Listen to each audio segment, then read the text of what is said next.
Hola chicos, ¿cómo están? Vamos a empezar la clase, ya habíamos empezado, tuvimos problemas técnicos. Nos estábamos en la diapositiva 40, lo leo rápido y ya continuamos normal, ¿no? O bueno, más bien lo leen ustedes, ¿no? Ahí está, la diapositiva 40, ya lo leímos, vámonos a seguir. A ver, lo primero que nos dice es, ustedes tienen un rol asignado desde que nacen, aunque no se hayan dado cuenta, obviamente. Cuando nacen son bebés no se dan cuenta, pero a medida que van creciendo, ese rol se va haciendo cada vez más marcado. Por ejemplo, en automático empiezan a saber a qué equipo de fútbol no le pueden ir, ¿no? O sea, si toda su familia es del América, ustedes saben que irle a las Chivas es como perder todo el apoyo familiar, ¿no? Si su familia es muy católica, por ejemplo, y ustedes se van a otra religión, la que sea, saben que también, ¿no? Como que los van a ver muy feos, ¿no? Si saben que la abuelita es la que hace las reuniones todos los domingos, ya saben que no pueden faltar, ¿no? Aunque tenga novio, novia, lo que sea, tienen que estar ahí los domingos. Si ustedes son estudiantes, bueno, ya saben lo que se espera de ustedes, que hagan tareas, que vayan a la escuela, ¿no? Lo que no se espera de ustedes, que estén en fiestas, que estén fumando, que estén tomando, ¿no?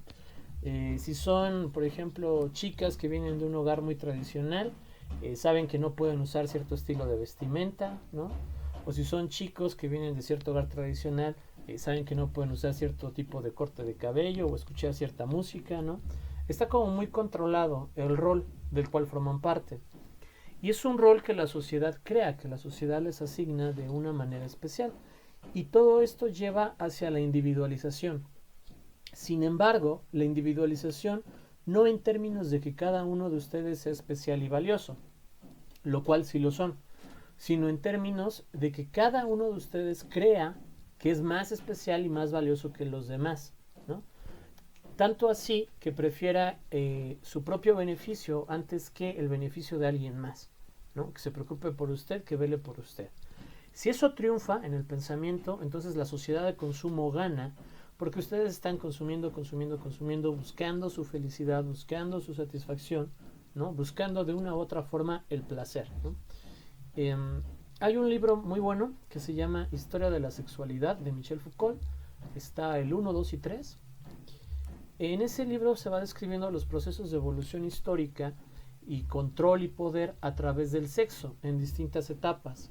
Y cómo en algunas etapas de la historia el sexo ha sido algo muy público, ¿no? Véase, por ejemplo, Grecia, Roma, y en otras etapas ha sido algo muy privado, ¿no? Véase la sociedad victoriana, ¿no? La sociedad más puritana en Estados Unidos.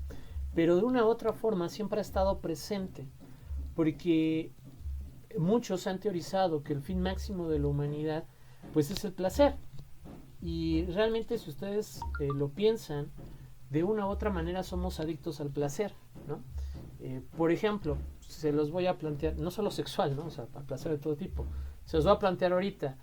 A ver, vamos a coger uno al azar. Francisco, que se ve que está muy interesado.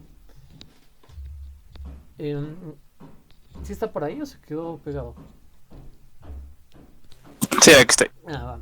Dígame así sinceramente, si ahorita pudiera hacer algo, lo que usted quisiera, ¿no? Olvídese de tareas y lo que sea. O sea, es libre. ¿Qué le gustaría estar haciendo en estos momentos? Dormir. Placer, ¿no? O sea, descansar, estar en cama es Sí. placer. Va, vamos a coger a alguien más. A ver, María Fernanda Ríos Moncada. ¿Qué le gustaría estar haciendo? Viajando. Placer, ¿no? Volvemos al punto. La otra María Fernanda Enciso, ¿qué le gustaría estar haciendo? ¿Está por ahí? Creo que la veo medio apagada. Tiene problemas para conectarse, profesor. Ah, bueno, ahí si me escucha, me puede mandar un mensaje en el chat. No, pero ya estoy aquí. Sí, ¿me Ah, escuchan? ¿Sí me escuchan? sí. ¿Qué le gustaría Sí, hacer es cuando que diga? se me alenta mi compu. No se preocupe. Pues ahorita en estos instantes, comer. Ok, De comida. va. Dense cuenta, todos, que cuál es el primer pensamiento de cuando les dicen, ¿qué les gustaría hacer?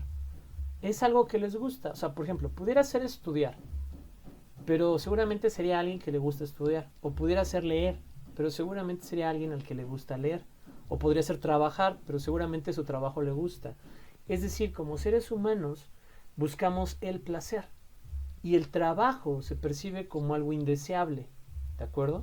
Porque se ve como un esfuerzo. Y de hecho, en los orígenes del trabajo como tal, el trabajo era para la clase más baja, para los esclavos, ¿no? Y se veía como algo despreciable. O sea, Egipto veía el trabajo como algo muy despreciable, por eso tenía una sociedad esclavista, ¿no? Grecia también. O sea, los grandes filósofos griegos consideraban que el trabajo era algo vulgar, algo corriente, ¿no? Que no edificaba para nada al ser humano, que la filosofía, la ciencia, el deporte, la poesía, el arte, era lo que le daba sentido al ser humano, que los seres humanos virtuosos hacían arte, hacían poesía, hacían escritos, pero no hacían trabajo como tal. Creo que Platón fue el que llegó a teorizar que para que una persona pudiera hacer ciencia, bueno, en aquel entonces no era ciencia, ¿no? Pero pudiera dedicarse al arte o pudiera dedicarse al pensamiento, ¿no? A la filosofía, necesitaba tener asegurado un ingreso, tener a alguien que le diera de comer y limpiara su casa, y él no tener ninguna preocupación ni responsabilidad. Y entonces sería una mente libre de preocupaciones que realmente pudiera pensar, ¿no? O sea, si Platón hubiera vivido en esta época, ya se hubiera suicidado. ¿Hasta aquí vamos bien? Muy bien. Entonces, esa identidad que nos crean es algo dado, ¿no? O sea, ¿qué se espera de la clase trabajadora? Es muy sencillo, o sea, ustedes están educados para ser, entre comillas, personas de bien, ¿no? No porque no sean buenos, sino de bien en lo que se entiende socialmente. O sea, ninguno de ustedes, espero, se le educó como para secuestrar personas o para hacer fraudes o para robar, y si sí, pues no me digan, ¿no? Sino que tienen la otra filosofía, ¿no? Lo positivo, lo bueno, cómo deben de ser, que deben de pagar los servicios, etcétera. Esas son condiciones dadas. Ahora, en la 41 dice, la división de clases fue una consecuencia del acceso desigual a recursos necesarios para hacer efectiva la autoafirmación. Las privaciones fueron sumando, por así decirlo, hasta cristalizarse bajo la forma de intereses comunes, que solo parecían poder ser tratados como un remedio colectivo. A ver, yo les había hablado, y si no se los digo muy rápido, hace muchos años la escuela privada como tal no existía. Es decir, ricos y pobres iban a la misma escuela pública, y de esa manera se igualaban ciertas ventajas, ¿no? Hoy en día no, o sea, hoy en día vean la cantidad de escuelas privadas que hay, que si un niño estuvo en escuela privada siempre, puede salir hablando 3 idiomas y tener la certificación de los 2 idiomas extranjeros, versus nosotros saliendo de la universidad con 7 en inglés, ¿no? O sea, me parece bastante complicado. Y no es culpa de ustedes. Digo, al sacar 7 sí, ¿no? O sea, pero no es culpa de ustedes que los niños les lleven una ventaja. ¿Por qué? Pues porque ha sido una desventaja inicial. Les voy a dejar que vean. Yo creo que lo podemos ver para el siguiente parcial. Iniciar con el tema un poquito de desigualdad social, ¿no? O sea, es una de las problemáticas sociales que hay, la desigualdad. Entonces, ¿qué pasa con un niño que nace en una casa rica, ¿no? De ricos, versus un niño que nace en una casa pobre? O sea, desde el inicio, ¿qué tan desiguales son sus caminos? ¿No? Extraordinariamente grandes. Para empezar, en la nutrición, el esparcimiento, la diversión, el conocimiento, las escuelas, ¿no? O sea, para cuando llegan a cierta edad, la brecha es gigante. Ahora, la otra, 42. El individuo es el enemigo número 1 del ciudadano. Sugería Tocqueville, el ciudadano es una persona inclinada a procurar su bienestar a través del bienestar de su ciudad, mientras que el individuo tiende a la pasividad, el escepticismo y la desconfianza hacia la causa común o el bien común. Ya lo habíamos hablado, creo, cuando les dije cuál era la diferencia entre ciudadano y individuo, pero es esta. Ambos buscan un beneficio personal, pero el ciudadano entiende que si el colectivo se beneficia, él se beneficia, y por lo tanto buscará un beneficio colectivo. El individuo no cree en la casa común, no cree en el bien común, no cree en la sociedad buena, y solo busca para él lo que es mejor para él. No le importa que se beneficie o no los demás. ¿Dudas hasta aquí? ¿No? ¿Seguros? ¿Vamos bien? ¿Todos? ¿Dedito? ¿Sí? Bien.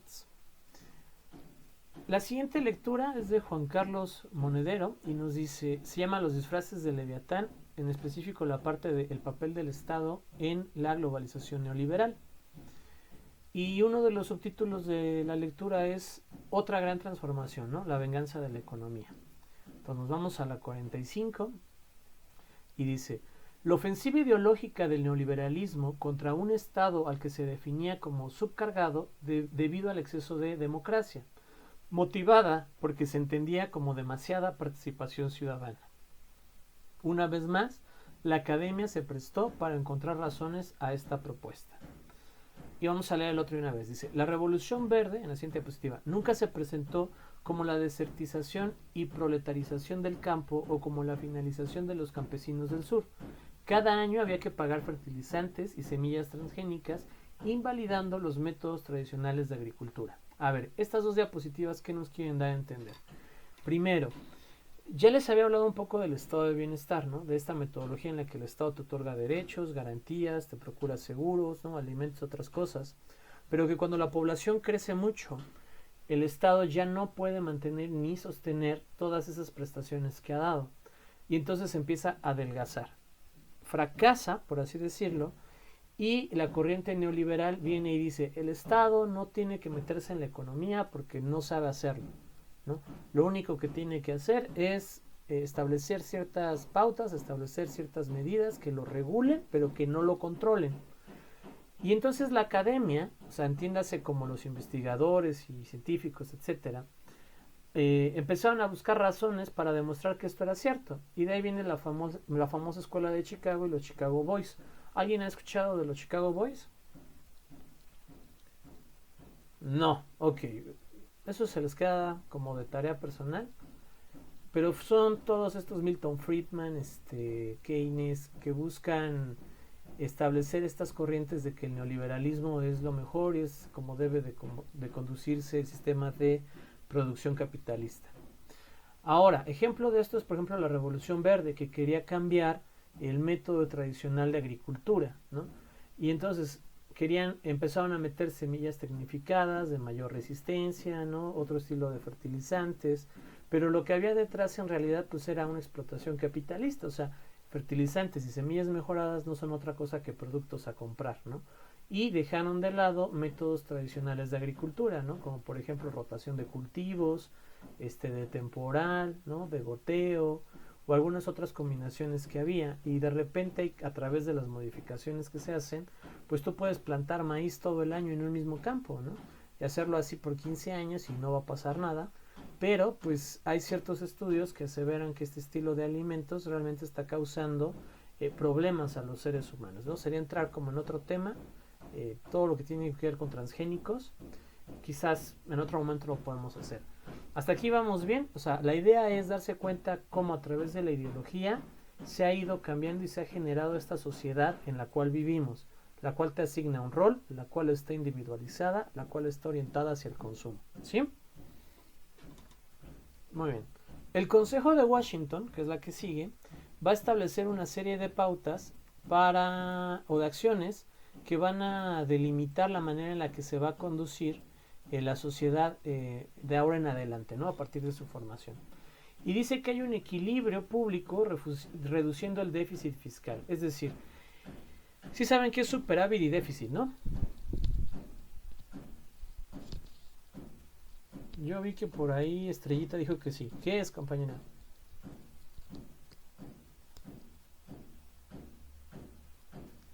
Yo no sé, profesor. Entonces, ¿por qué dice que sí? No, dije que no. Miguel Ángel Rocha, ¿qué es déficit? No, profe, desconozco. Muy bien. Néstor, ¿qué es déficit?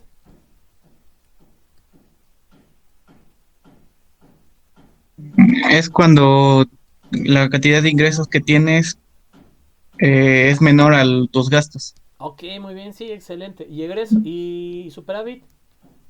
Pues ya sería lo contrario. Muy, ¿le entendieron? Sí, ¿no? Lo dijo muy claro, ¿no? Ahorró palabras, ¿no? Para no tener déficit de palabras, pero estuvo bien. Como lo dijo, estuvo muy bien. Cuando tus egresos superan tus ingresos, es déficit, ¿no? Y cuando tus egresos superan tus ingresos, es superávit. Entonces, cuando nos dice que hay que reducir el déficit fiscal, se refiere a la parte de los gastos que el Estado tenía que hacer, ¿no? ¿Cómo los reduce? Pues reduciendo servicios o prestaciones a la población, ¿no? Ahora hay menos beneficiarios, hay menos derechohabientes, o en el IMSS o en el ISSSTE se cancelan ciertas especialidades, o ya no se dan ciertas medicinas, ¿no? O ya no se dan ciertas becas, o ya no se hacen ciertos programas. El Estado se va haciendo chiquito. 2. Una reconducción del gasto público primando la selección del mercado. Es decir, dejas de apoyar a sectores vulnerables en cierta medida o a sectores clave y te vas a sectores del mercado que necesitan apoyo, ¿no? Como es infraestructura, vías carreteras, etcétera. Veas en la ciudad de Pachuca, ¿no? En lugar de crear una estructura para la cultura, la ciencia y el arte que beneficiara a todos los pachuqueños, se crea la Supervía Colosio, que beneficia el flujo de personas que van pues, de la salida hacia Tulancingo, ¿no? Hasta la salida a Actopan, pero que tienen que pasar por Pachuca, con la finalidad de que las mercancías, las personas y los servicios se transporten más rápido, ¿no? Entonces, ¿qué beneficia? El mercado, porque hay gente que ahora vive de un extremo a otro y que trabaja en el otro extremo, pero no está favoreciendo a la sociedad. ¿Hasta aquí entendemos esta parte? ¿Sí? Los veo un poco perdidos, ¿sí? Daniel, ¿sí? ¿Me puede repetir déficit para aclarármelo más? Sí. O sea, sí. El Estado tiene una ley de ingresos y una de egresos, ¿no? O sea, ingresos son todo el dinero que entra al Estado, ya sea por multas, por impuestos, por predial, ¿no? De distintas índoles. Y tiene una lista de egresos, que son gastos, ¿no? Ya sea a través de programas públicos, servicios, etcétera. Entonces, cuando tienes más gastos, ¿no? O sea, cuando tienes más egresos que ingresos, se llama déficit, es decir, le quedas a deber, ¿no? Es como si tuvieras una deuda. Pero cuando tú tienes más ingresos que gastos, es un superávit, es decir, te sobra, ¿no? En términos más mundanos, cuando tú vas a la tienda a comprarte un pato con naranja, ¿no? O sea, un gansito y un orange, y te dice el de la tienda, te faltan 2 pesos, pues ahí tienes un déficit, ¿no? Pero si el de la tienda agarra y te dice, te sobran 2 pesos, bueno, ahí tienes un superávit, ¿no? Eso es, en términos muy sencillos, ¿sí? Gracias, va Daniel. Sigamos. Reformas fiscales que redujeran los impuestos directos y aumentaran los indirectos. Hoy en día hay demasiados impuestos indirectos y ustedes ni siquiera los perciben, como por ejemplo los aranceles en las aduanas a productos de importación, ¿no? O sea, ustedes van a la tienda y pagan a lo mejor 20 pesos por una sopa, ¿no? Que es Barilla, por ejemplo, que es italiana. No, sí, italiana. Y en realidad la sopa te cuesta 15, ¿no? Pero son 3 pesos de IVA y 2 pesos por importación. Y por eso tú pagas 20 y es un impuesto. Pero no estás consciente de él todo el tiempo, ¿no? Entonces todos los IVAs, etcétera, e impuestos a productos de lujo, como puede ser la compra de un auto y algunas otras cosas como televisiones en algún momento, tienen impuestos que van incluidos en el precio, ¿no? Y eso no nos damos cuenta de ello como tal. De hecho, en teoría debería de estar el precio del producto, el precio del IVA y el precio de algún impuesto especial y luego el total, para que tú te dieras cuenta cuánto pagas en impuestos. Entonces, cada producto que tú compras en realidad tiene un impuesto y no lo percibes como tal, eso es indirecto, ¿no? Los impuestos directos, bueno, ya saben, el predial, los derechos del carro, servicios funerarios, ¿no? Servicios de panteón, etcétera. O sea que esos sí los tienes que pagar así al costo. 4. Establecimiento de tipos de interés positivos que atrajeran capitales. Vamos a leer también el 5. 5. Tipos que permitieran orientar la economía hacia el exterior de manera competitiva. Es decir, se centraron en impulsar zonas y empresas estratégicas con la finalidad de vender hacia el extranjero, de vender hacia afuera, y que esto nos trajera inversión extranjera y con ello pudiéramos mejorar. Se olvidó un poco el desarrollo al interior del país y esto se muestra claramente en el campo, ¿no? El abandono al campo mexicano, que creo que es un tema ya muy estudiado, que creo que Silvia lo podría explicar mejor que yo, ¿no? Pues sí les da clase todavía. Sí les da clase, ¿no? ¿O no? Ahorita no. ¿Pero les ha dado? Bueno, ahí le pueden mandar un mensaje. Ella puede explicar muy bien eso. 6. Liberación comercial con plena apertura de fronteras. Va en parte de lo mismo. No puedes dedicarte al comercio y el capitalismo no puede crecer y el neoliberalismo tampoco si no hay una amplitud de fronteras, ¿no? O sea, si las fronteras no están abiertas y cobran demasiados impuestos o aranceles, simple y sencillamente los productos no se venden y no pasan. 7. Recepción de inversión extranjera directa, ¿no? Que es lo que ya había mencionado. 8. Privatizaciones del sector público. Antes había como 2000 empresas nacionales, ¿no? Había empresas nacionales que hacían botones, habían empresas nacionales que hacían cerillos, había empresas nacionales que hacían un buen de cosas. Pero cuando fracasa el modelo de bienestar y el modelo de sustitución de importaciones, pusieron música a mis vecinos. ¿Se escucha la música? ¿No? Yo sí un buen, no sé por qué, pero bueno. Sigo, perdón. Cuando fracasan estos modelos de sustitución de importaciones, entonces las empresas nacionales empiezan a vender, la más famosa Telmex, ¿no? Y pasan a manos privadas. Entonces esto hace que el Estado no tenga injerencia en el mercado, no controle productos, no controle servicios, sino que el mercado mismo sea el que se autosustenta, el que se autorregula. Hay una desregulación en lo referente al mercado laboral, ¿no? En este sentido, no sé si vieron la última ley del trabajo, metió mucha flexibilización. O sea, antes tenías ciertas jornadas garantizadas, ciertos contratos, cierta antigüedad, ¿no? Y la antigüedad te iba dando ciertos derechos. Pero hoy en día te pueden contratar por una hora, por un día, por una semana, por un mes, y esas contrataciones no generan antigüedad, no generan ningún derecho ni ninguna responsabilidad. De esto habla una desregulación del mercado laboral. Mercados como Hong Kong, mercados como Bangladesh, pues tienen casi cero leyes de trabajo y por lo tanto los salarios son más bajos, ¿no? Aquí el salario mínimo de México es un tanto alto, entre comillas, ¿no? Entre comillas. Hay países con un salario mínimo mucho más bajo. 10. Garantías a los derechos de propiedad. El modelo capitalista y el modelo neoliberal se van a caracterizar por la propiedad privada. Es decir, es de los primeros momentos en la historia en los que tú puedes decir que un pedazo de tierra, que un objeto, que algo te pertenece, que es tu propiedad, ¿no? Entonces tienen que surgir derechos y garantías para proteger esa propiedad privada, desde elementos que protegen tu carro, tu casa, ¿no? Tu empresa, entre otros espacios. Por ejemplo, en teoría, cuando una patrulla los detiene, no se deben de bajar del carro, porque el carro es una extensión de su propiedad privada, o sea, es como una casa móvil, para que me entiendan. Y entonces, si el policía les quiere quitar algo del carro, no puede, porque necesita una orden judicial, ¿no? Emitida por un juez, porque es su propiedad y él no puede hacerse con su propiedad, ¿no? Ni placa, ni credencial, ni nada.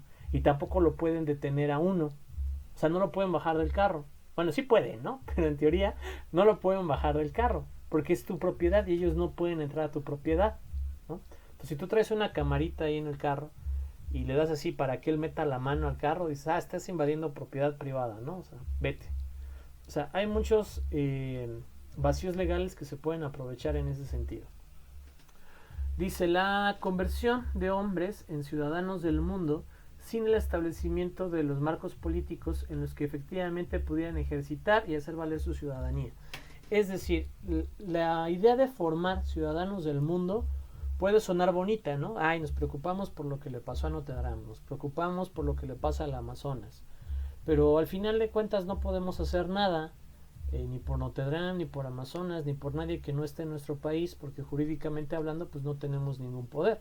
O sea, no le podemos exigir a Trump que renuncie, ¿no? Por ejemplo, no podemos votar por Michelle Obama, por ejemplo, ¿no? Pero ¿cuántos no hay ahí peleándose y defendiendo a Trump, defendiendo a Obama? O sea, ¿y ustedes qué, no? O sea, al final de cuentas no son ciudadanos americanos, ¿no? Sin embargo, ahí están. O gente que critica, por ejemplo, a Sheinbaum en Ciudad de México, ¿no? O sea, si no eres de Ciudad de México, pues critica a todo lo que tú quieras o defiéndela a todo lo que tú quieras, pero simple y sencillamente tú no tienes derecho a ingerir, ¿no? Porque es un estado soberano, es un territorio determinado con soberanía. ¿Hasta aquí vamos bien? Sí, si no en el examen saqué 7, ¿no? O algo así. O sea, ¿sí van bien? Muy bien. Dice, la idea de un mercado que se regula a sí mismo, en la siguiente, era puramente utópica. Una institución como esta no pudiera existir de forma duradera sin aniquilar la sustancia humana y la naturaleza de la sociedad, sin destruir al hombre y sin transformar su ecosistema en un desierto. A ver, si por ejemplo Denise, que no ha hablado, ¿no? Si Denise pone un negocio de paletas, ¿no? Y se pone afuera del Ixú a vender paletas. Y fracasa, pues porque ahorita no hay nadie en el Ixú, ¿no? Pero en tiempos normales, ¿no? Que hubiera mucha gente en el Ixú, le va bien, ¿no? Entonces yo veo que ella vende paletas y digo, pues aquí podemos vender 2, ¿no? Y también hago mis paletas y me pongo a vender paletas. Entonces Denise las vende a 10 pesos y le gana 5 pesos. Yo las vendo a 9 y le gano 4, ¿no?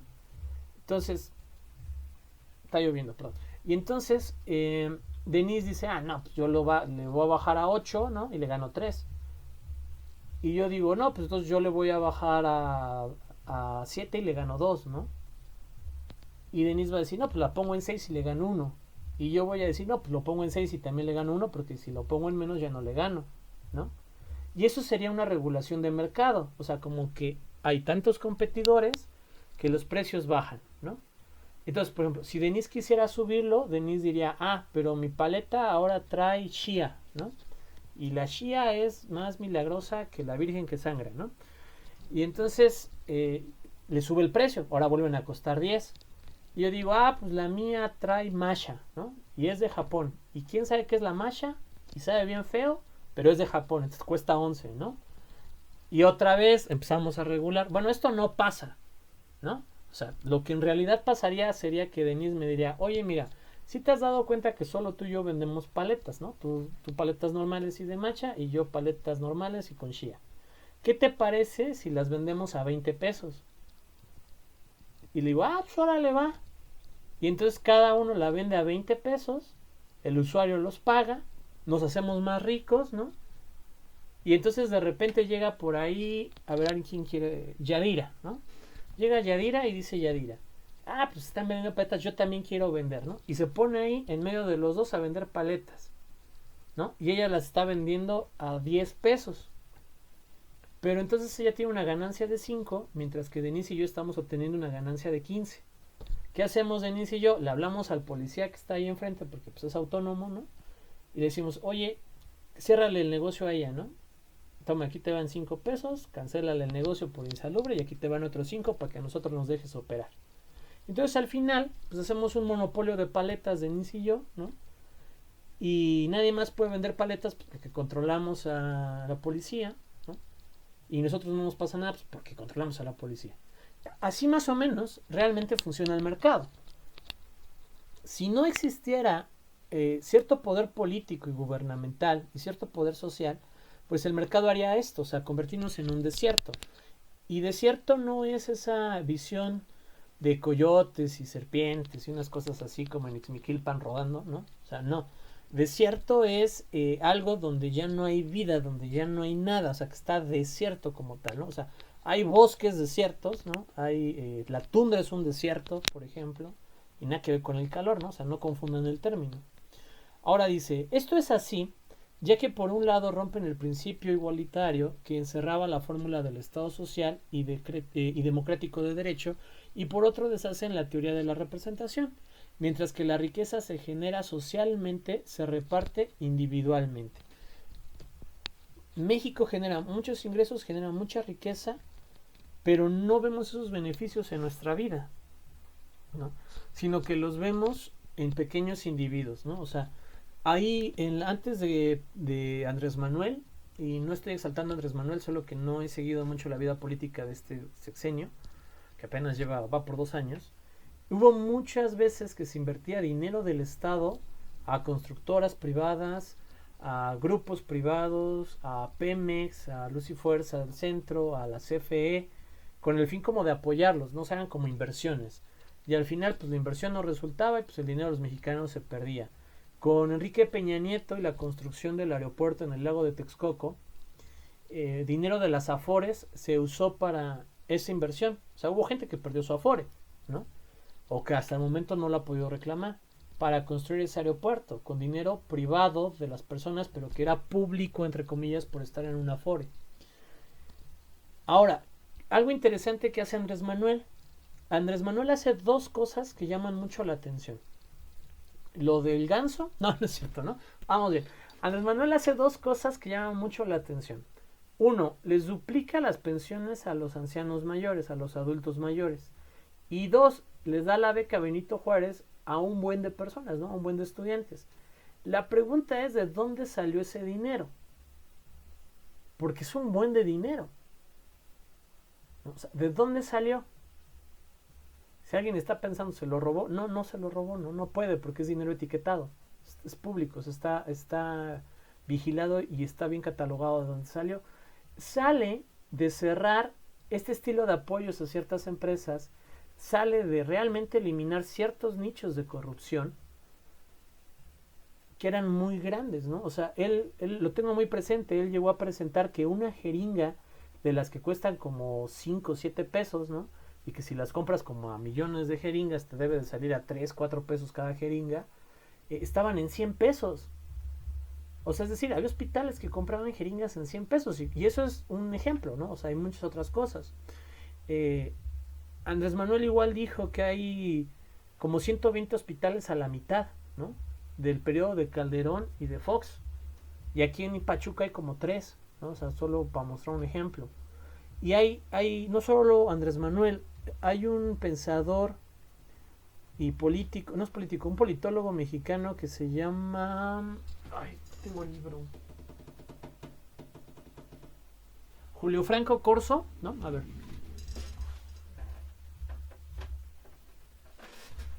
Julio Franco Corso tiene este libro que no estaría mal que lo consiguieran, que se llama Diseño de Políticas Públicas, ¿no? En este libro es como un manual muy sencillo de qué debería de ser una política pública, qué debe de contener y sus etapas. Él tiene un texto que no sé si ya salió o lo va a sacar, porque le he perdido un poco la pista, que es de elefantes blancos. Y según presenta creo que más de 100 casos de elefantes blancos, ¿no? ¿Sí saben qué es un elefante blanco? ¿Todos? No, ahí veo que no. Bueno, es como un elefante gris pero blanco, ¿no? No es cierto. Se le llama elefante blanco a un proyecto en el que se le mete mucho dinero, pero solo se hace como la fachada, ¿no? Y detrás, pues no hay nada. O sea, véase, por ejemplo, un hospital, el Hospital de Especialidades que está frente al ISSSTE aquí en Pachuca, es un elefante blanco, porque se le metió una... ¿Quién me habló por ahí?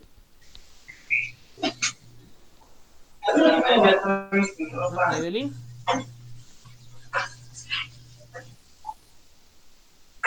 Yo no te mi momento que te pasa. Y quién sabe qué era, pero vaya a ser. Por ejemplo, el Hospital de Especialidades enfrente del ISSSTE es un elefante blanco porque la inversión que tiene es muy grande. No recuerdo cuánto, pero estamos hablando más de 100 millones de pesos. Y ese era todo el proyecto. O sea, es decir, con esos 100 millones ibas a construir todo el hospital y equiparlo. Y al día de hoy el hospital ni está terminado, ni está equipado y ya se gastaron los 100 millones. El aeropuerto de la Ciudad de México, el nuevo, iba a costar 200 millones.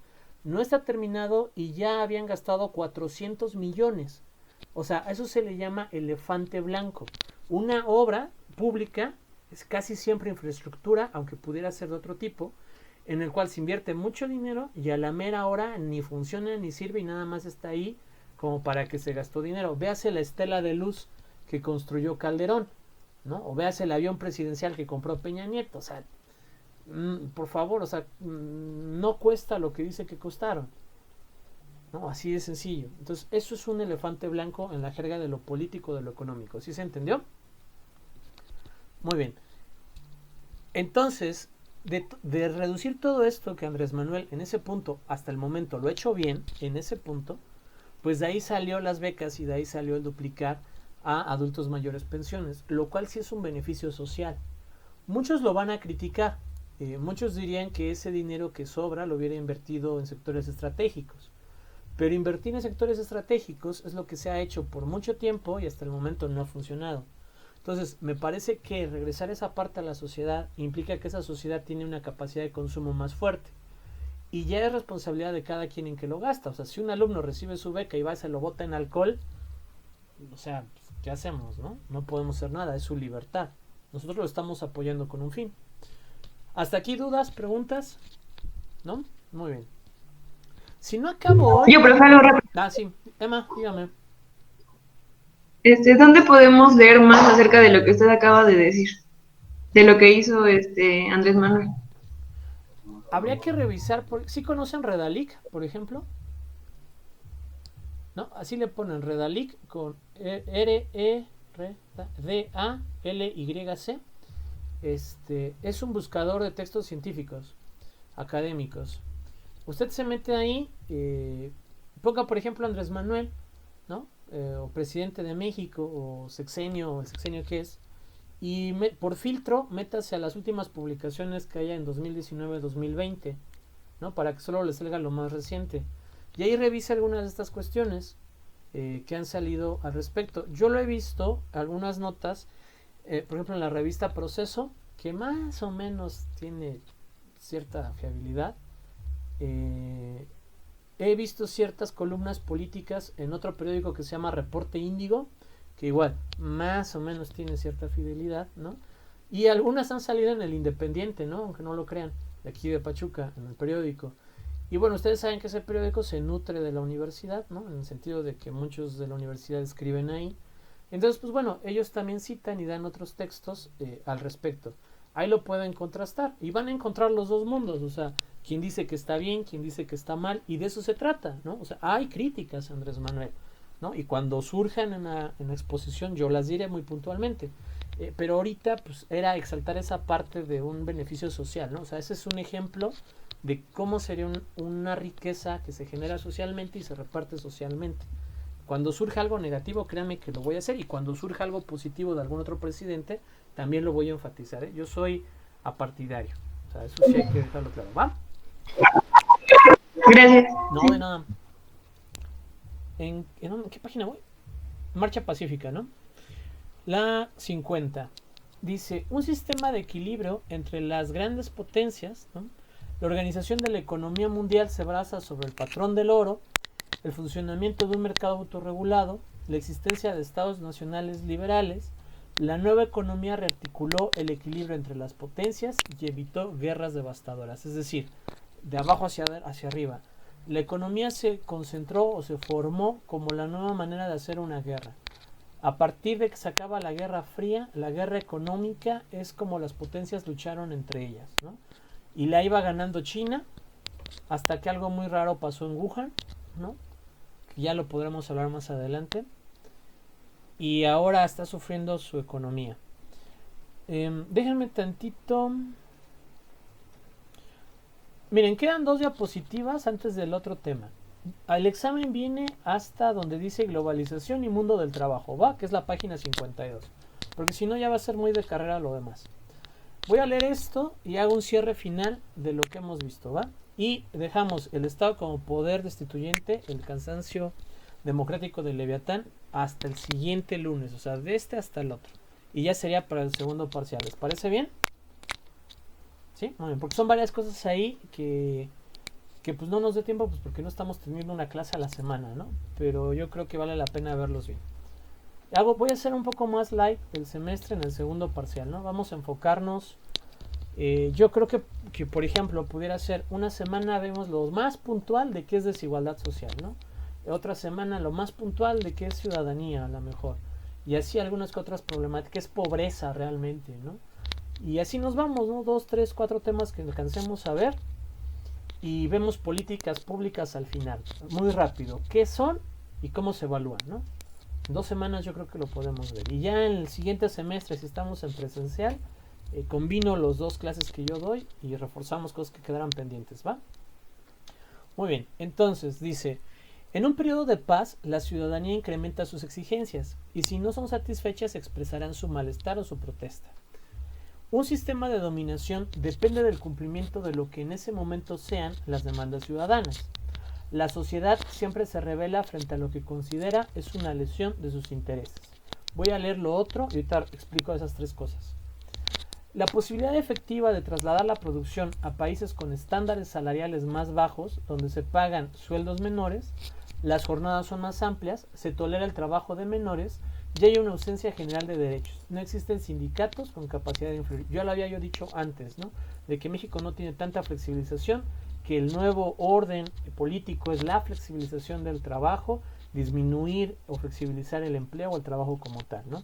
De ahí que la globalización venga acompañada de un incremento de la economía informacional. de la economía sumergida, la subcontratación, múltiples escalas salariales para el mismo trabajo, violencia laboral, precarización, acoso sexual e incremento de accidentes y muertos en el desempeño del trabajo. De manera ya más platicada, el examen no va a preguntar nada que no estuviera en estas 52 diapositivas, ¿no? Entonces, ahí creo que es muy puntual, y salvo 2 o 3 cosas muy puntuales que yo haya dicho en la exposición de la clase y que las tengo muy presentes, ¿no? Entonces, su tarea va a ser tener las diapositivas abiertas, como seguramente lo harán, ya lo habíamos dicho, pero rebuscar cuál es la verdadera respuesta correcta, y sobre todo que sea un ejercicio reflexivo. Ustedes tienen que llevarse un aprendizaje, ¿no? O sea, eso es lo mejor que les voy a dejar la materia. O sea, por ejemplo, a ver, Anaí a lo mejor sacó 7 en inglés, ¿no? Y me he estado haciendo mofa, pero pues no es en serio, o sea, es una buena calificación. ¿Podría ser mejor? Sí, pero es buena. Pero ese 7 no me dice nada. O sea, si yo agarro a Anaí, así como agarras el monito de Google Street, ¿no? Y la pesco así, y me la llevo así, ¿no? Y la suelto en Estados Unidos, o sea, ¿sobrevive o no sobrevive? O sea, esa es la pregunta, ¿no? Y dice Néstor, no sobrevive. No, yo digo que sí sobreviviría. O sea, lo único que tienes que decir es help me, ¿no?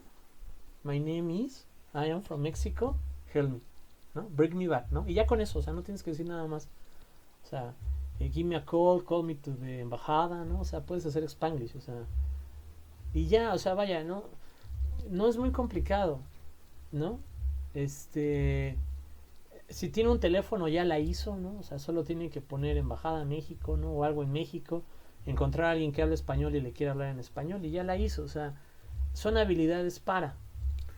Pero ¿qué me dice ese 7 a mí? Bueno, me dice que Anaí es capaz de entender, expresar algunas ideas, pero que no es capaz de discernir, ni de refutar, ni de debatir temas académicos.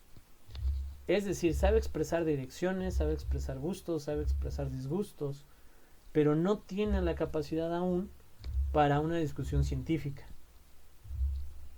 Y eso es lo preocupante. Porque ¿de qué me sirve que saque 7 u 8 si no le están enseñando cosas de la materia en inglés? O sea, tan solo vocabulario. ¿Cómo se dice análisis regional? ¿Qué es el catching up? ¿No? ¿Qué son otros términos en inglés relacionados al desarrollo? O sea, eso es lo que se debería trabajar, yo pienso, ¿no? Pero hubo gente que tenía otras ideas, no vamos a decir si mejores o peores porque al final de cuentas son ideas, y la manera de enseñar el idioma está así como ustedes lo conocen y los temas son como ustedes los conocen. Y hay que sobrevivir a eso, ¿no?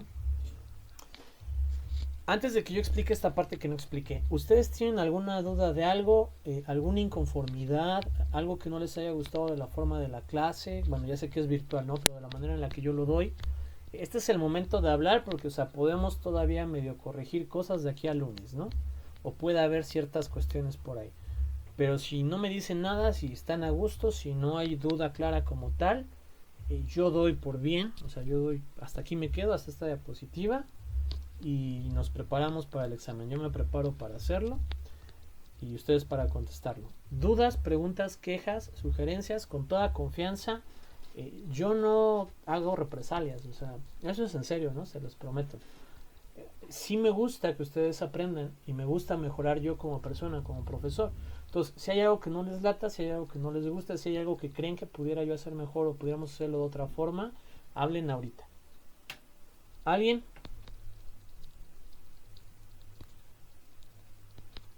¿No? ¿Nadie?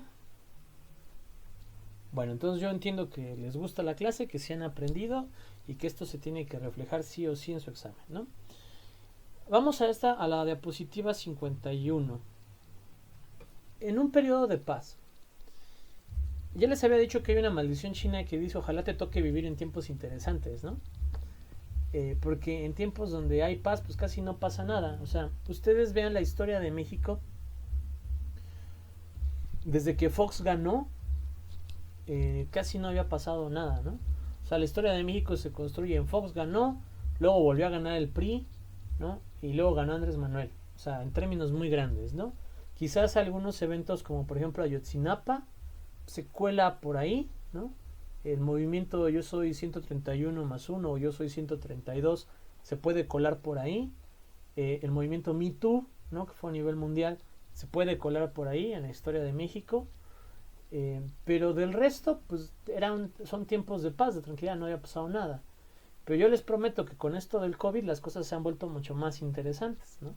Y va a haber muchas más noticias en estos meses, en los libros de historia del futuro, que en los años anteriores de México, ¿no? A eso se refiere con vivir tiempos interesantes. La Primera Gran Guerra Mundial le mostró a la humanidad un rostro que no conocía. Es decir, es la guerra donde por primera vez habían muerto millones de soldados de ambos lados. Al final nadie ganó mucho, casi todos perdieron, pero la guerra demostró que la evolución en tiempos de guerra es muy grande. Es decir, iniciamos la Primera Guerra Mundial con rifles que había que hacerle así, ¿no? Para cambiar la bala,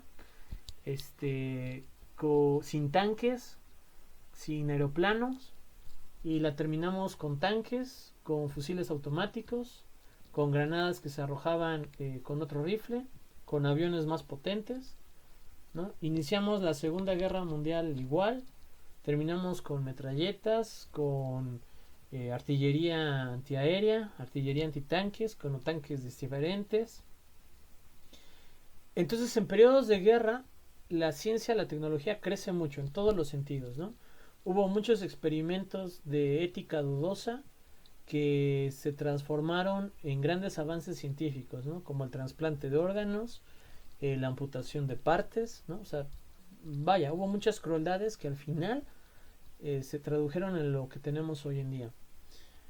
Pero a partir de que se descubre la bomba atómica, ya no se pueden pelear las guerras igual. Es decir, si una de las grandes bombas nucleares que hay hoy en día explota, no importa dónde explote, porque en automático catapulta a toda la humanidad a un periodo que se le conoce como invierno nuclear, ¿no? Con una gran radiación en la atmósfera y muy pocas personas sobrevivirían. Algo muy similar a lo que les pasó a los dinosaurios con el meteorito, ¿no? Y entonces, o sea, ustedes pueden decir, no, que Corea del Sur, que Corea del Norte va a estallar una bomba. Ya les digo, no, o sea, no va a estallar nada, o sea, no, o sea, voluntariamente no podría, ¿no? Que por ahí se le caiga a alguien por estar jugando Pokémon Go mientras cargaba la bomba, bueno, eso sería otra cosa, ¿no? Pero voluntariamente no lo van a hacer, porque es acabar con la humanidad. Entonces, la nueva guerra se pasó a la economía. Es decir, si tú controlabas las principales empresas, los principales sectores del mundo, tú ibas ganando, tú ponías el precio, ¿no? Así como Denise y yo impusimos el precio de las paletas, o sea, así otras empresas, otros poderíos económicos, otros países impusieron el precio de ciertas cosas, ¿no? O sea, Telmex es rico por todo lo que controla en México y por todo lo que controla en Latinoamérica. Telmex es rico por todo lo que controla en México y en Estados Unidos y en Centroamérica, ¿no? O sea, las empresas mexicanas son muy poderosas. Véase Bimbo. O sea, Bimbo exporta a China, ¿no? Que ya es mucho decir. Exporta a Europa. Y es mexicana. Pero no nos beneficia a los mexicanos, ¿no? O sea, es una institución privada. Las nuevas guerras se pelean económicamente. Y en ese sentido China iba ganando. Porque, por ejemplo, en México, Estados Unidos, había leyes de jornadas laborales, ¿no? O sea, tú no podías trabajar más de 8 horas seguidas antes, ¿no? Había sindicatos que te protegían. Fueras hombre o mujer, si tú entrabas de administrativo, te pagaban 5,000 pesos al mes, ¿no? Por decir. Con toda la flexibilización que hay ahora, bueno, pues si eres hombre te pagan 4,200 y si eres mujer te pagan 4,000, ¿no? Y se preguntarán por qué, porque uno es hombre y otro es mujer. No, sí, pero no necesariamente por eso, sino porque un hombre suele no estar tan asociado a una responsabilidad. O sea, lo voy a poner en otras palabras. Los mercadólogos del trabajo han visto que cuando un hombre soltero va a trabajar, casi siempre trabaja solo para él. Mientras que por mucho tiempo y sobre todo al inicio de la incorporación de la mujer al mercado laboral, las mujeres que entraban a trabajar tenían familia, o sea, tenían otras responsabilidades. Y entonces no es lo mismo que uno viva soltero, en el caso de la mayoría de algunos hombres, ¿no? Y digas, ay, me pagan bien poquito, mejor me voy a otro lado, ¿no? A que digas, hoy mis hijos no han comido, págame lo que sea, pero págame. Y eso fue con el paso del tiempo creciendo, y pues así se quedó, ¿no? O sea, a las mujeres págales menos, ¿no? Y es una parte de la injusticia que muchas mujeres han peleado y que tienen toda la razón, ¿no? O sea, deberían de pagarte de acuerdo a tus capacidades, nada más. O sea, si tienes que hacer una tesis, ¿no? Por ejemplo, si hay alguien que la hace en 1 hora y hay alguien que la hace en 2, pues págale más al que la hace en 1 hora. No importa que el que la haga en 1 hora sea afroamericano, chaparrito, indígena, ¿no? Y que el otro sea británico, alemán, ¿no? O sea, me refiero al físico, la etnia, la biología, no debería de importar, sino las capacidades. Eso es una realidad que no va a cambiar a priori, ¿no? O sea, ha habido grandes cambios, aún falta, pero son cambios muy lentos, o sea, muy, muy lentos. O sea, cuando ustedes sean abuelos, todavía va a haber racismo y todavía va a haber diferencias salariales marcadas. O sea, no lo deseo, pero es lo que la ciencia establecería, ¿no? Lo que la historia nos podría enseñar. Nos dice que un sistema de dominación depende del cumplimiento de lo que en ese momento sean las demandas ciudadanas. ¿Cuál es la demanda ciudadana ahorita? O sea, ¿qué demandas ciudadanas conocen, no? Ay, que el aborto se legalice. Pues ahí está, se legaliza en algunos lugares. Que el matrimonio igualitario. Pues ahí está, se regulariza, ¿no? Que si alguien dice la palabra puto lo metan a la cárcel. Pues ahí está, ¿no? Lo meten a la cárcel. Y las otras demandas ciudadanas, o sea, las que no existen, o sea, por ejemplo, ¿por qué no demandamos educación de calidad para todos? ¿No? O sea, a ver, ¿por qué no demandamos que el TEC de Monterrey, de sus 20 lugares, 10 los tenga que regalar a clases marginadas, ¿no? Y pagar él, ¿no? ¿Por qué no exigimos que hospitales privados, fuerzas tienen que tener o beneficiar a 10 personas en condiciones de pobreza, con un seguro que ellos paguen, ¿no? Esa es la otra cara, la de la colectividad social, que no se está generando. ¿Por qué? Porque las demandas son individualizadas, como lo habíamos visto, en que no hay ciudadanos, hay individuos. Entonces, ¿a quién beneficia el matrimonio igualitario? ¿Quién de ustedes es homosexual sin ningún problema y sin ningún miedo, no? O sea, ¿alguno de ustedes es homosexual? ¿No? ¿Nadie? Yo. ¿Francisco? Sí. Ah, bueno, o sea, si aquí el matrimonio igualitario, el único que beneficia realmente es a Francisco, ¿no? A los demás no. O sea, y no es que nos haga algo en contra, o sea, no nos hace nada en contra. Pero el que se beneficia es él, lo cual no tiene nada de malo, ¿no? O sea, pero me refiero a que es un beneficio individual que se hace pasar por un beneficio colectivo, ¿no? Claro, va a beneficiar a todas las personas que son homosexuales, pero no son la mayoría, ¿no? Y no estoy diciendo que beneficiarlo sea malo, no. O sea, lo que estoy diciendo es que hay problemas que nos benefician, que hay problemas que nos afectan a heterosexuales, a homosexuales y a todos en general, que no se están tratando. O sea, que no están en la mesa. Y estamos pugnando por la igualdad de ciertos sectores, que está bien, ojo, ¿no? O sea, está bien, socialmente hablando, me parece un paso atinado, pero no por pugnar por eso deberíamos de olvidar lo otro. Es decir, deberíamos de pugnar por derechos, ¿no? de igualdad en ciertos sectores que han sido vulnerables históricamente, y pugnar por otros derechos que marginalmente nos han atacado a todos, ¿no? O sea, tan solo el acceso a... O sea, ¿cuántos de nosotros realmente tenemos la capacidad de un acceso a una escuela privada? O sea, yo no lo tengo, o sea, no sé ustedes, ¿no? Pero me parece que todos, al estar en la autónoma, salvo que alguien haya querido esta licenciatura en especial y no la hay privada, pues los demás estamos porque es las posibilidades que nuestra familia, nuestro hogar nos permite, y tenemos que aprovecharlas. Pero ¿por qué es así? O sea, ¿por qué no pensar de otra manera? O sea, ¿realmente no podemos obligar a las escuelas privadas a otorgar lugares? O sea, es decir, en el TEC de Monterrey se pagan cerca de 40,000 pesos, como 30,000 pesos mensuales, más o menos, en colegiatura. O sea, ¿saben cuánto le pagan a un maestro mensualmente? Yo creo que ni 10,000 pesos, porque solo da una materia, o dos. O sea, entonces, de un solo alumno, debe de salir el pago como para 10 maestros, yo creo, al mes, de un solo alumno, ¿no? O sea, si tú tuvieras 100 maestros, con 10 alumnos que paguen, ¿no? Pues ya le pagaste la nómina. Los grupos son de 20, ¿no? Con los otros 10 pagas servicios, impuestos y todo lo que haya que hacer, agua, luz, y los otros 10 son de ganancia, ¿no? Ahora, yo te pregunto, al pizarrón, ¿le cuesta más enseñarle a 21 que a 20? ¿No? Es decir, o sea, si hay 21 alumnos, ¿ya no puede ver el 21 el pizarrón o sí lo puede ver? Sí, ¿no? ¿Al profesor le costará más enseñar a 21 que a 20? ¿No? A los adoquines, al piso, ¿le costará más o será más desgaste que lo pisen 21 a que lo pisen 20?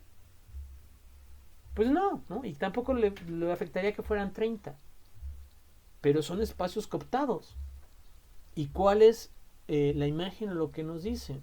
Que tú tienes que trabajar por lo que quieres, ¿no? O sea, que si tú naciste pobre, bueno, pues es culpa de tus padres, pero que si tú te mueres pobre es tu culpa por no trabajar. Eso no es cierto, ¿no? O sea, no es cierto. Yo ya se los había dicho, si no lo repito. Si nosotros agarráramos toda la oferta laboral que hay versus todos los desempleos que hay, no alcanzan. O sea, habría gente desempleada, ¿no? Y hay empleos que hay personas que no lo quieren hacer y tienen toda su razón, ¿no? O sea, a ver, por ejemplo, si yo fuera, supongamos, a mí me despiden, ¿no? Y busco empleo y hay un empleo de vigilante. O sea, en teoría estoy capacitado para ejercerlo, ¿no? Pero no lo voy a tomar, pues porque no me gusta la idea de ser vigilante, ¿no? Más allá de cuánto paguen, porque podrían pagarme más de lo que gano ahorita. Pero a mí me gusta la idea de enseñar, me gusta la idea de poner en práctica las habilidades que he trabajado. Entonces no lo acepto.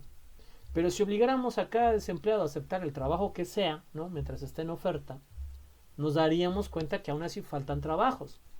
Y entonces te diría, vuélvete emprendedor. Yo te diría, sí, de gelatinas, porque para todo lo demás necesitas una inversión muy fuerte, ¿no?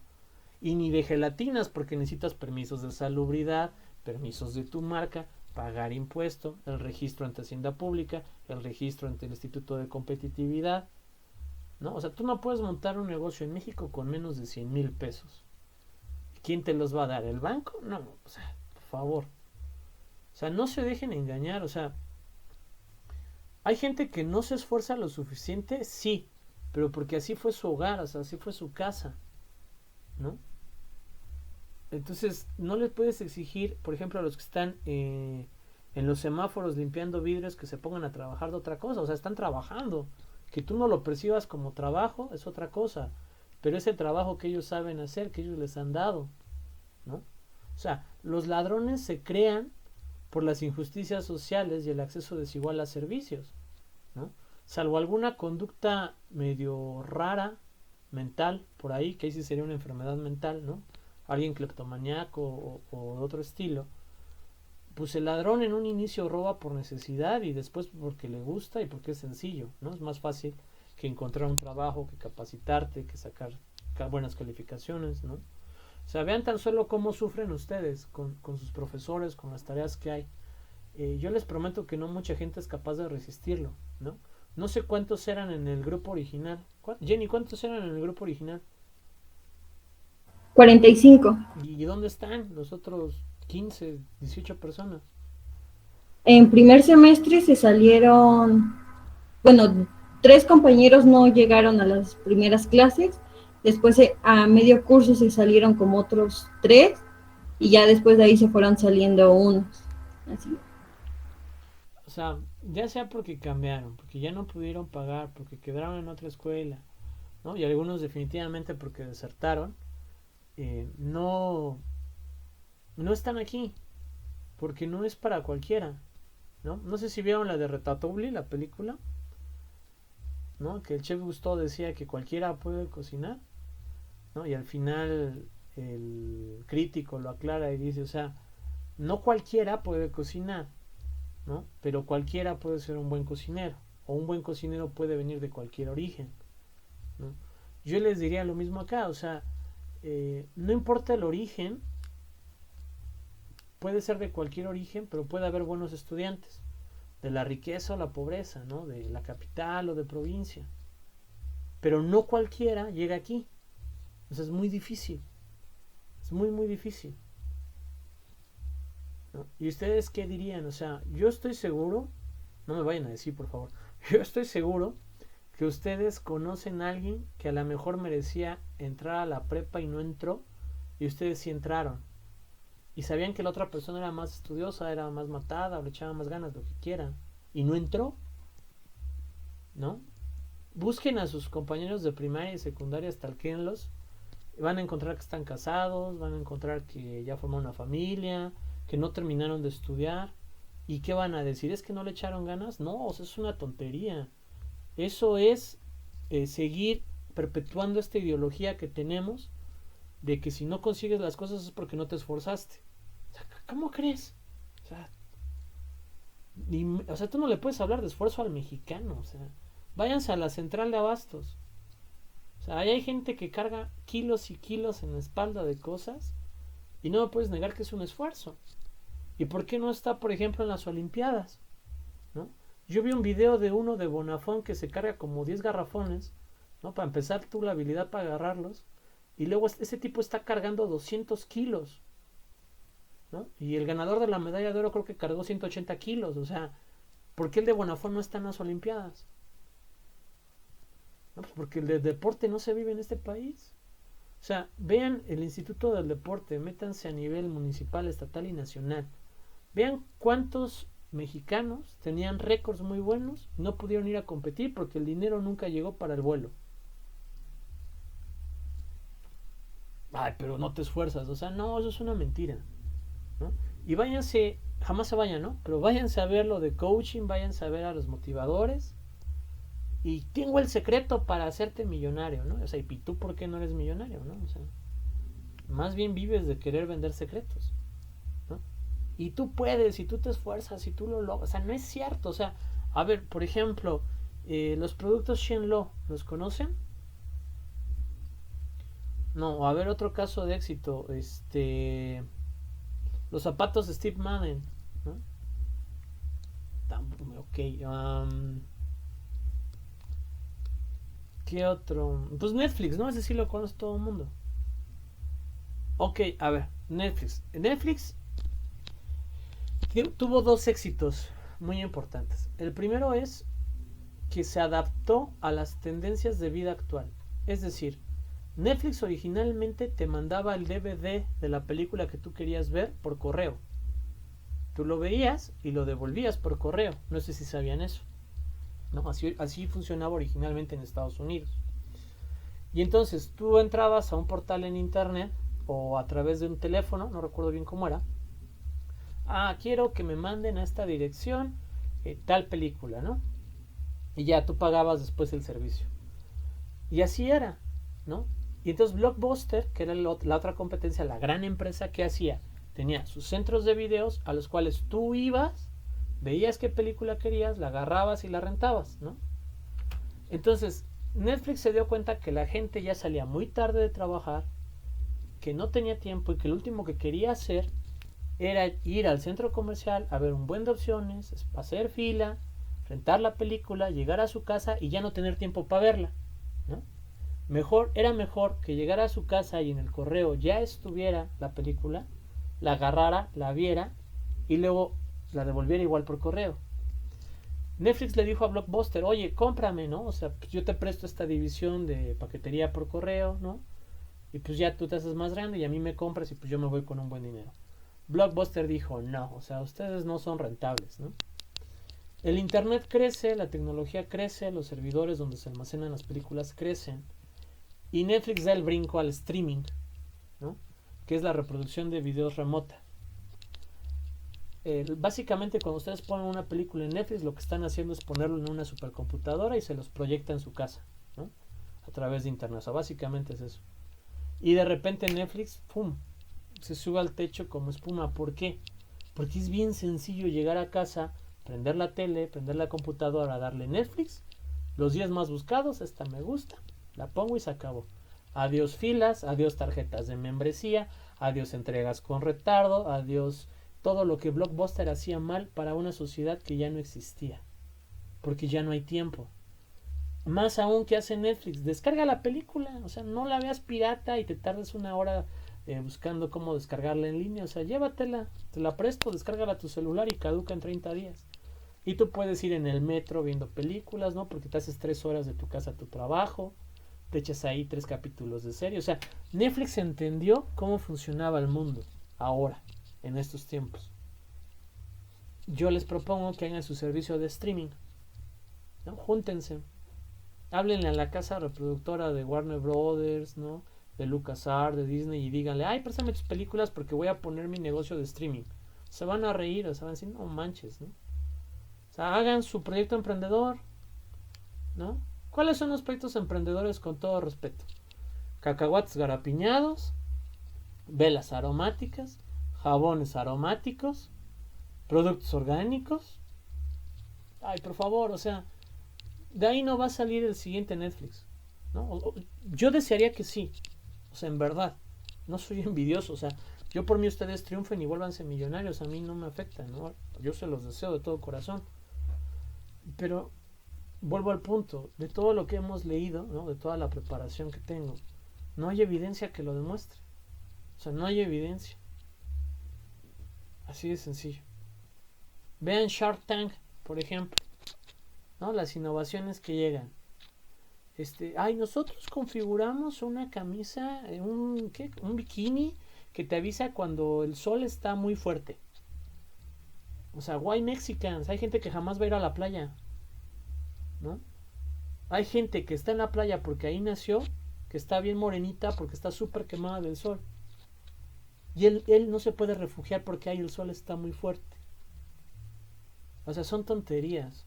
Son programas diseñados para que crean que si no triunfan es porque ustedes no le echan ganas. Y no es así, no triunfan porque el sistema está hecho para que de cada 1000 personas solo triunfe una, ¿no? Así está hecho el sistema. Y no es pretexto para que digan, ya no le voy a echar ganas. No, es pretexto para que sabiendo esto encuentren esos espacios, esos vacíos en los que sí pueden triunfar, ¿no? A través de su profesión, a través de lo que les gusta hacer. Hay espacios, están muy cooptados, pero hay espacios. ¿Dudas, preguntas? Con eso terminamos, ¿no? Yo veo a Pablo muy feliz, no sé qué está escuchando por ahí. ¿Dudas, preguntas? Pablo es muy feliz siempre, ¿no? Eso me gusta. ¿No? ¿Nadie? ¿Comentarios, sugerencias? Emma, la veo dudando.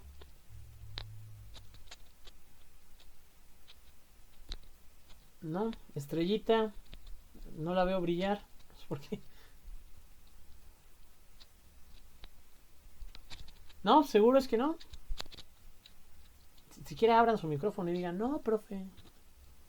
No, profe. No, ya ni eso, no manches. Vamos a detener aquí la grabación.